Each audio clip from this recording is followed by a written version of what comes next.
A balloon seller was at a park one day selling his colorful balloons to the children, when a little girl approached him and asked, "Do red balloons float better than blue ones?"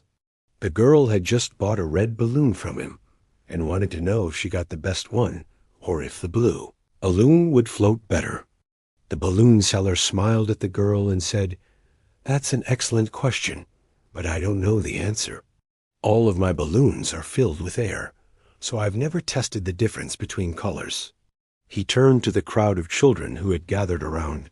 "Hey kids, who wants to help this girl find out?" The children agreed, and they let the girl go first. She let her red balloon go, and it floated off into the sky. And a boy stepped forward and asked if he could try with a blue balloon. The seller handed him a blue balloon, and the boy let it go. It, too, floated away, just like the red one. This continued until all the balloons were gone, and still no one had found an answer to the girl's question. Finally, the girl's father stepped forward and said, "Actually, it doesn't matter what color balloon you have, because what matters is what's inside the balloon. They all have the same amount of air in them, so of course they're going to float the same." The girl looked disappointed, thinking she wouldn't get to have any fun popping her balloon, but then her father had an idea. "How about we buy a brand new balloon and let you put some air in it yourself? Then we'll see how high it can float." The girl agreed, and after her father helped her tie the balloon, she started blowing air into it.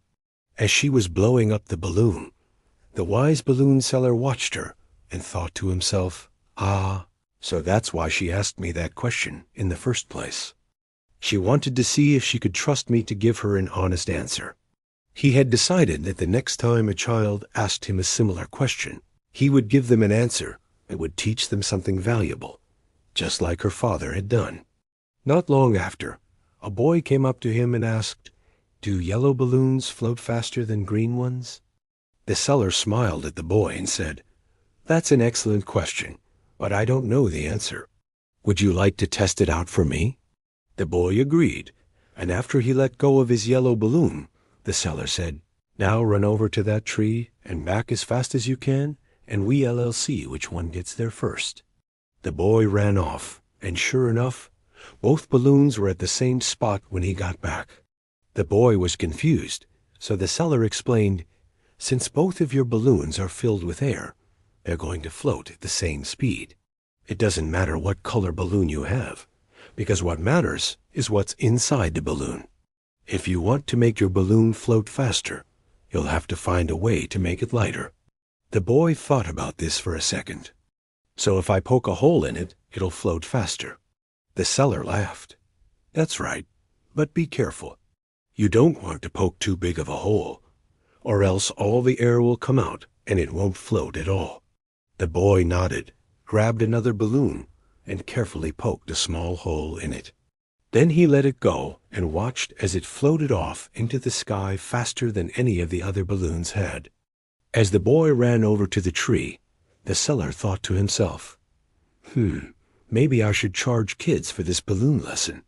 But then again, there's nothing more rewarding than seeing a child learn something new." With a smile on his face, the seller started gathering up his balloons and prepared to pack up for the day. As the sun began to set, he knew it was time to go. As he walked away from the park, he couldn't help but think about all the children he had taught today. Some learned about colors, others learned about shapes, and some had even learned a little bit about science. He had taught more than just children that day. He had taught himself as well, for the seller had once been a grumpy old man who hated children. But since he had retired and had nothing better to do, he had taken up a new hobby, being a balloon seller at the park, and he had learned that children weren't so bad after all. In fact, they were pretty great.